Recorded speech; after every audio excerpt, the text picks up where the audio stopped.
Genesis 2 verses 1 to 25. The creation of man and woman. Thus the heavens and the earth were completed, and all their hosts. By the seventh day, God completed his work which he had done, and he rested on the seventh day from all his work which he had done.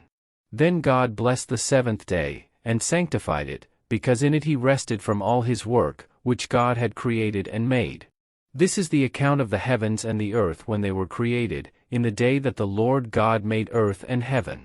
Now no shrub of the field was yet in the earth, and no plant of the field had yet sprouted, for the Lord God had not sent rain upon the earth, and there was no man to cultivate the ground. But a mist used to rise from the earth, and water the whole surface of the ground. Then the Lord God formed man of dust from the ground, and breathed into his nostrils the breath of life, and man became a living being. The Lord God planted a garden toward the east, in Eden, and there he placed the man whom he had formed. Out of the ground the Lord God caused to grow every tree that is pleasing to the sight and good for food, the tree of life also in the midst of the garden, and the tree of the knowledge of good and evil. Now a river flowed out of Eden to water the garden, and from there it divided and became 4 rivers. The name of the first is Pishon. It flows around the whole land of Havilah, where there is gold. The gold of that land is good, the bdellium and the onyx stone are there. The name of the second river is Gihon. It flows around the whole land of Cush. The name of the third river is Tigris. It flows east of Assyria. And the fourth river is the Euphrates. Then the Lord God took the man, and put him into the garden of Eden to cultivate it and keep it.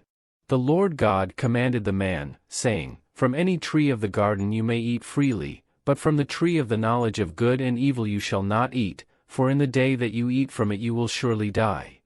Then the Lord God said, It is not good for the man to be alone, I will make him a helper suitable for him.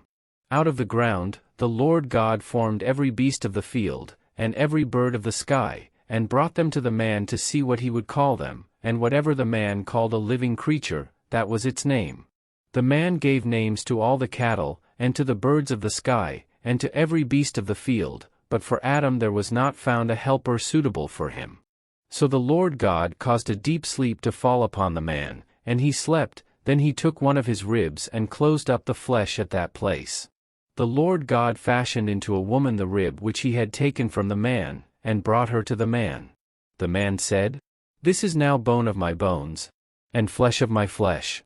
She shall be called woman, because she was taken out of man. For this reason a man shall leave his father and his mother, and be joined to his wife, and they shall become one flesh. And the man and his wife were both naked and were not ashamed.